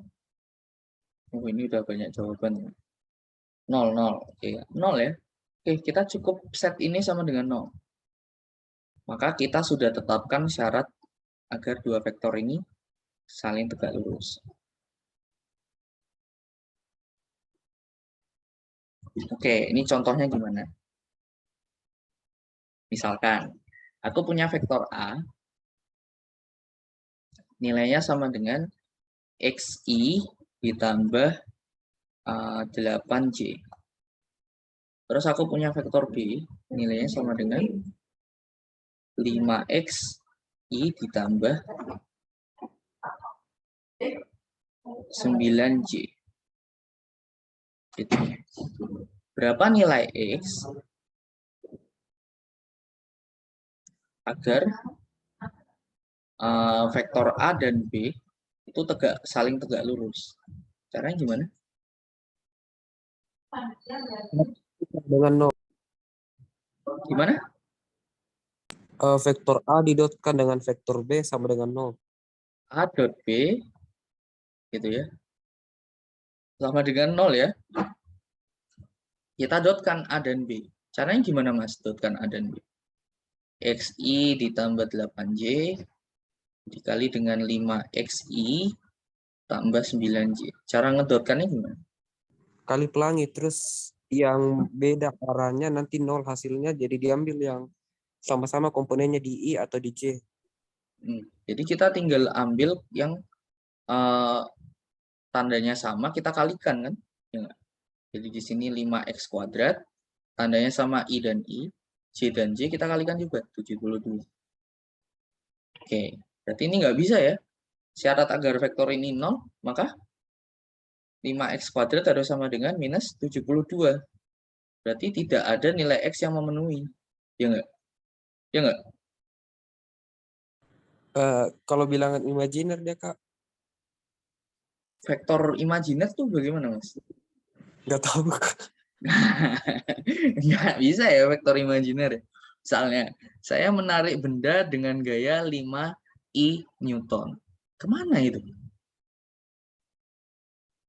Coba Masnya narik benda gayanya 5I Newton. Bisa nggak? Nggak bisa ya. Jadi nggak ada vektor imajiner. Jadi ini tidak mungkin, tidak ada nilai X yang memenuhi.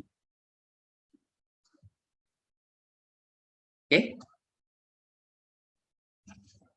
Jadi vektor ini, bagaimanapun kita buat X-nya, dia tidak akan mungkin akan tegak lurus gitu loh, maksudnya. Oke ya, bisa dipahami ya. Ini contoh. Gitu. Nanti ada variasi soal yang lain. Oke, untuk perkalian dot bisa dipahami. Jadi perkalian dot nih, vektor kali vektor hasilnya skalar. Mudah toh.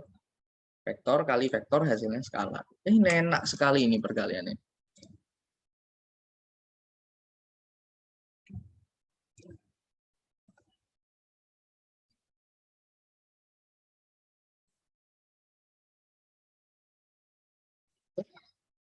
Nggak ada? Kalau nggak ada, kita lanjutkan sekitar 20 menitan lagi.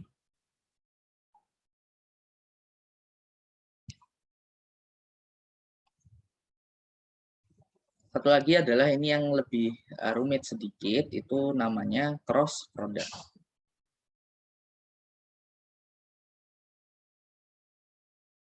Cross product ini perkalian antara vektor dicrosskan dengan vektor, hasilnya vektor.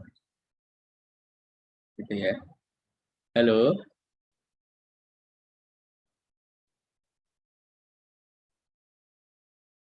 Isi. Halo, bisa didengar? Bisa, Kak. Vektor dikalikan vektor, hasilnya vektor. Jadi bagaimana Mas itu nanti? Jadi kalau vektor satuannya, I di-crosskan dengan J hasilnya K, gitu ya. Terus J di-crosskan dengan K hasilnya I. Itu. K dikalikan dengan I hasilnya J. Kalau dibalik, J di-crosskan dengan I hasilnya minus K. K di-crosskan dengan J hasilnya minus I. Gitu ya. I di-crosskan dengan K hasilnya negatif J. Seperti itu. Oke, kalau kita ingin mencari besarnya aja, berapa sih besar A di-crosskan dengan B? Besarnya. Jadi kalau besar tuh kita kasih tanda seperti ini. Itu sama dengan besar A dikali besar B dikalikan dengan sin sudut antara A dan B. Jadi bedanya tadi cos, ini sin ya. Seperti itu. Oke.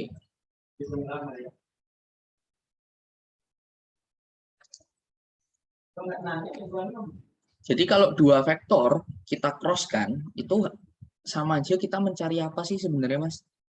Ada yang tahu nggak? Cari komponen yang tegak lurus. Iya, berarti mencari areanya ya. Ya enggak? Coba kita bayangkan dulu. Misalkan kita punya vektor A ke arah sana. Ini vektor B ke arah sana. Kita crosskan, maka kita akan mendapatkan, sebenarnya yang kita dapatkan tuh luas ini, Mas. Kan kita dapatkan vektor C yang arahnya tegak lurus kan? Ya enggak? Sebenarnya kita dapatkan luasan ini sebenarnya. Seperti itu. Oke ya. Oke, nanti kita coba mencari sesuatu yang bagus.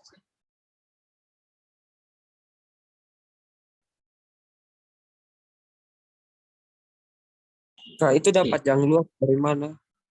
Kenapa? Dapat dari mana kalau itu luasnya? Emang itu luasnya. Jadi kalau ada vektor A dan B seperti ini ya. Ini kayak gini, ini A, ini B, gitu. Ini ada sudutnya gitu kan. Ini kita dapat luasnya ini, Mas. Kalau kita kalikan crossnya. Kayak gitu. Ini kalau kita cari volumenya, kita misalkan punya vektor tinggi C seperti ini. Ya udah, kita tinggal dotkan luas ini dengan C. Kita akan dapatkan volume benda yang miring ini.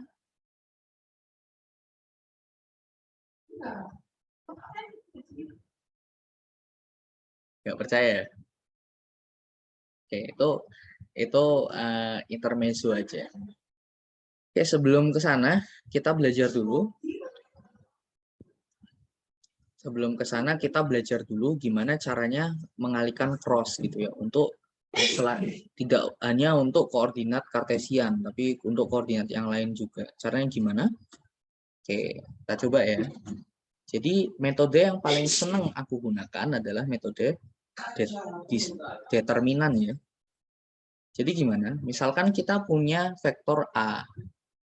Itu terdiri dari 5i gitu. Ditambah 2j ditambah 6k. Terus ada vektor B.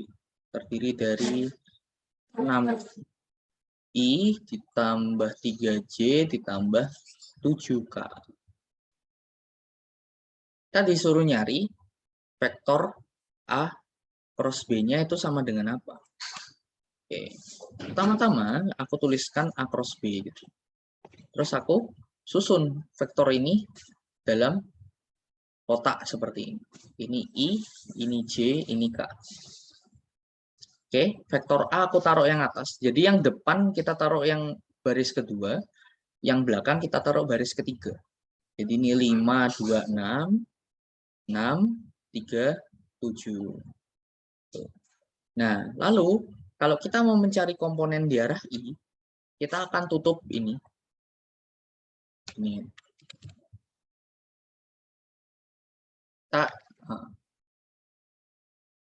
Kita akan tutup komponen di I, jadi sini dan sini. Kita cari determinan dari matriks ini. Caranya gimana? Kita kalikan silang. Ini dikali ini dikurangi 3 dikali 6. Jadi komponen I-nya, I dikalikan dengan 2 dikali 7 dikurangi 3 dikali 6. Terus kita lakukan hal yang sama untuk komponen yang lain. Misalnya kita lakukan untuk komponen yang C. Kita tutup baris dan kolom yang ada J-nya. Terus kita lakukan hal yang sama.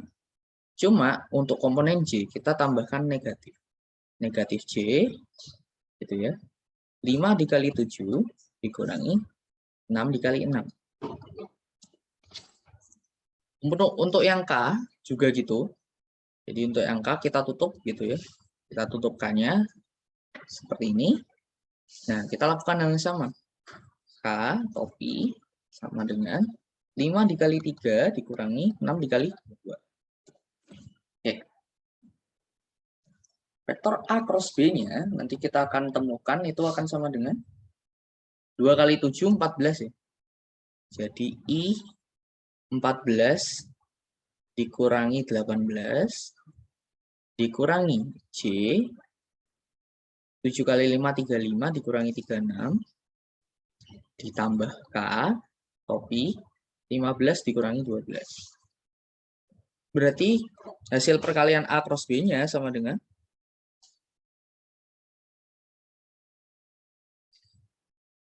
negatif berapa ini Mas?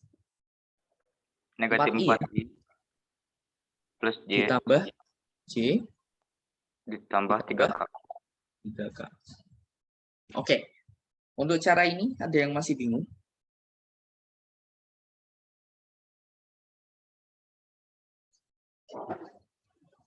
Kak, itu yang J memang selalu jadi minus J. Ya. Akan selalu jadi minus. Kalau mau tahu kenapa, itu jawabannya ada di cara mencari determinan matriks. Negatif ini muncul dari yang namanya kofaktor. Itu ya. Jadi kofaktor untuk elemen matriks baris pertama kolom kedua itu negatif 1. Kofaktor untuk elemen matriks baris 1 kolom 1, baris 1 kolom 3 itu 1. Cara ngelihatnya gini, cara ngingetnya gini. Ini baris 1 kolom 1, ya enggak? Ini baris 1 kolom 2. Baris 1 kolom 3. Ini kalau dijumlahkan hasilnya genap ya? Dijumlahkan hasilnya ganjil. Ini dijumlahkan hasilnya ya. Gitu. Nah, yang genap itu depannya 1. Kalau yang ganjil depannya negatif. Dan cara mencarinya itu nggak selalu harus yang ditutup atasnya.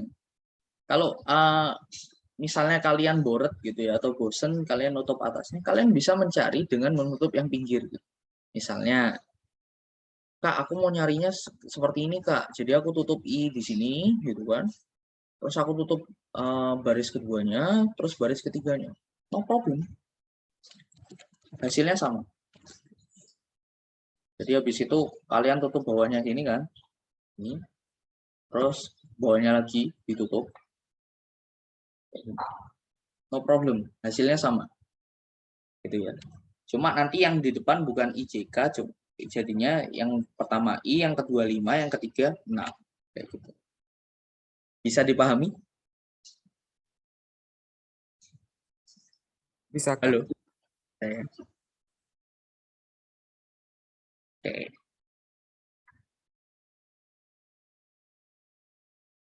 Baik, ini adalah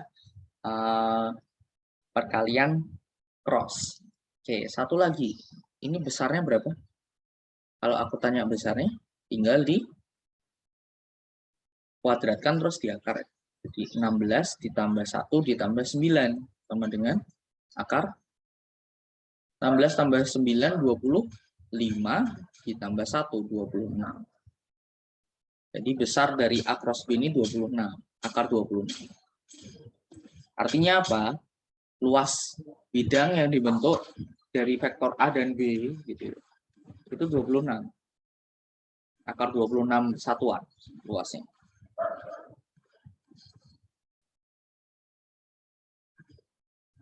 Oke. Mas-mas dan mbak-mbak seperti itu. Ada yang mau ditanyain?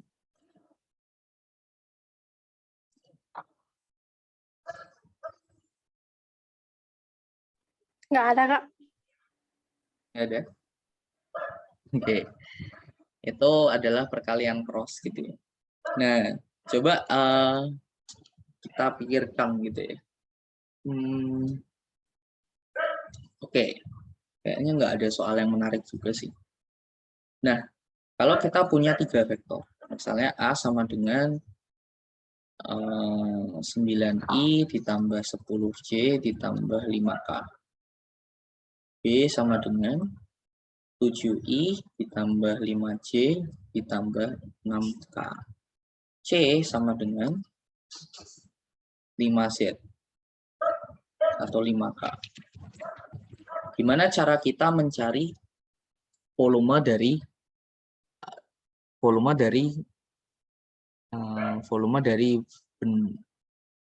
geometri yang dibentuk oleh vektor ini, kedua vektor A, B, C. Nah, mencari volumenya, pertama kita cari luas alasnya dulu. Bisa dengan A cross B atau B cross C, sama aja. Kita pakai A cross B, gitu ya.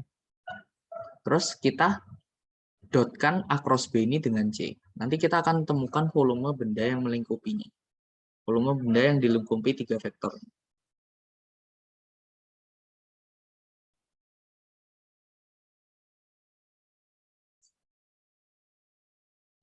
Oke, seperti itu. Nah, untuk vektor dasar, itu biasanya cuma sampai sini.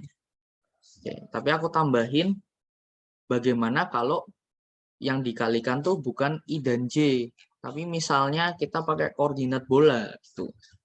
Kalinya kan R, theta, dan pi topi ya. Nah, aturannya tuh masih sama. Jadi R cross theta itu hasilnya pi. Gitu ya. Theta cross pi hasilnya R topi. Pi topi cross R hasilnya theta topi. Jadi kayak berulang gitu ya. Kalau kebalik hasilnya negatif. Jadi kita masih bisa gunakan misalnya A ini sama dengan 5R topi ditambah 7 theta 7 theta topi ditambah 8 pi topi. Atau B ini 2R topi ditambah 3 theta topi ditambah 4 pi topi. Maka kita cari A cross B-nya bisa seperti ini. Ini R topi, theta topi, pi topi. Ini 5, 7, 8. Jadi sama ya caranya. Oke, bisa dipahami ya. Nanti caranya sama, ditutup-tutup juga. Kayak gitu. Oke. Kalau nanti koordinatnya silinder, gimana? Sama, Mas. Kalau di koordinatnya silinder, tinggal ini rho topi, ini terus pi topi, di sini z topi. Itu disusun gini juga sama rho topi, pi topi, z topi. Gitu. Oke, ini biasanya dipakai biasanya di level-level OSN atau misalnya di KSP sebagian aja. Nah ini cukup ribet ya untuk operasinya. Oke, sampai sini ada pertanyaan?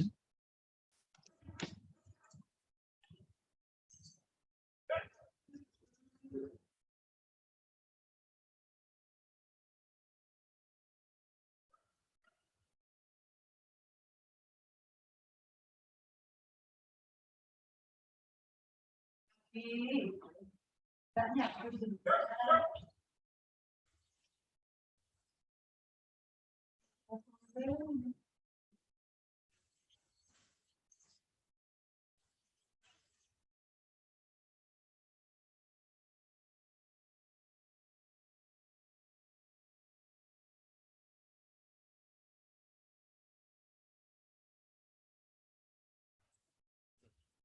jawaban? Tidak ada. Baik, kalau tidak ada, untuk pertemuan hari ini kita cukupkan sekian. Untuk latihannya mungkin aku akan share kalau nggak nanti malam di besok pagi ya. Mudah-mudahan bisa nanti malam. Oke, aku stop share dulu. Tadi ada orang yang tanya aku di WA, bisa tinggal sebentar aku jelasin gitu ya. Oke, untuk yang lainnya terima kasih. Oh, itu aku Kak, walah ngaku. Oke, untuk yang lainnya terima kasih. Sampai jumpa lagi di pertemuan selanjutnya. Dari selanjutnya adalah kinematika ya, udah masuk ke fisika, jadi udah nggak bosen-bosen lagi. Oke, nanti buku materi ini rekaman aku akan upload di YouTube, materi buku di Google Classroom. Oke, sekian dari saya, semoga bermanfaat. Selamat sore, semangat terus, semangat, selamat beristirahat. Makasih, Kak. Sama-sama. Makasih, Kak. Sama-sama. Oke, Mas Renaldi ya tadi ya tanya ya.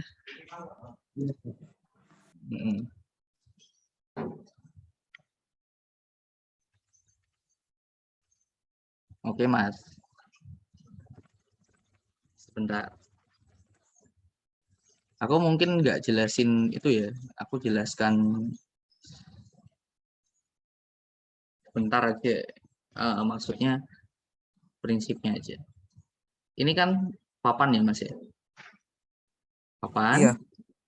Terus ada bola ya. Bola ya yang gelinding ya. Oke. Nah, bayangkan Masnya di papan. Papannya jalan nih. Masnya kan berarti ikut jalan kan? Ya. Tapi kan yang kita lihat adalah bolanya jalan ke sana. Ya enggak? Bolanya ke kanan. Oh, menurut kita yang di papan. Kita Iya. yang di papan. Iya kan? Nah, itu menurut kita di papan gitu kan. Nah, kenapa tadi kok bisa omeganya ke sana gitu kan? Pertanyaannya kan seperti itu kan. Ada lagi sih, Kak. Ini gimana? Ya, ini salah satu pertanyaannya. Kenapa kok omeganya ke sana gitu kan? Nah, sekarang kita lihat.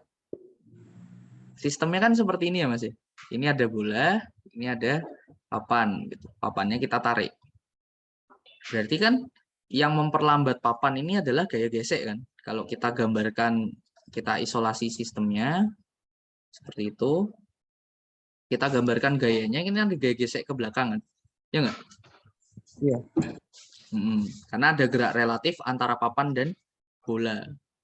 Itu kan? Gerak relatifnya ke depan, maka gaya geseknya ke belakang. Berarti reaksinya di bola harusnya gaya geseknya ke depan dong, Mas ya. Ke depan. Nah, kalau gaya geseknya ke depan kan nggak mungkin bolanya muter ke sana. Dia dapat gaya dari mana? Berarti bolanya harus muter ke belakang kan? Iya. Iya toh? Gitu aja. Ya udah kita turutin aja dia muter ke belakang. Kak, terus kalau kondisi tanpa slipnya itu kan tadi katanya kecepatan di titik kontak bola dengan papan harus 0. Terus Iya, ini iya. kan omega R-nya kan ke kanan, Kak. Terus yang kecepatan pusat massa juga ke kanan. Itu gimana caranya? Resultannya Ini bisa 0. kecepatan pusat massa bolanya ke kanan sini loh, Mas. Ini ya. Sementara kecepatan papannya ke kanan juga kan? Iya nggak? Iya, Itu menurut tanah. Menurut tanah kan? Iya nggak? Oke, gini. Jadi kan gini. Ini papan, ini bola. Kecepatan bolanya ke kanan gitu kan. Menurut tanah. Kalau kita di tanah lihat, oh bolanya gerak ke kanan gitu. Papannya juga. Iya nggak? Iya, iya. Ya, menurut menurut kita yang ada di tanah yang diem. Gitu. Tapi kan bola ini menggelindingnya menurut papan kan? Oh iya iya iya. Jadi dia harus kecepatan titik kontak dia harus 0 itu menurut papan kan? Nggak menurut tanah kan? Iya nggak? Iya. Nah, yang enak caranya kita masuk ke kerangka papannya gitu. Seolah-olah kita berdiri di papan. Yang kedua itu Kak, yang gambar kedua. Kita bayangkan gimana. Di papan tuh berarti kan bolanya ke belakang, ya kan? Dengan kecepatan papan. Terus dia punya kecepatan ke depan gini kan? Iya nggak? Terus ini ada omega r. Bisa terpenuhi nggak ini kira-kira? Bisa toh? Bisa bisa. Bisa, gitu ya. Jadi paling gampang kalau soal menggelinding itu kita masuk ke kerangka yang bergerak. Gitu. Di mana dia menggelindingnya? Gitu. Oh, terus Kak itu yang V papan omega R. Yang V papan itu besarnya omega R kalau tidak slip.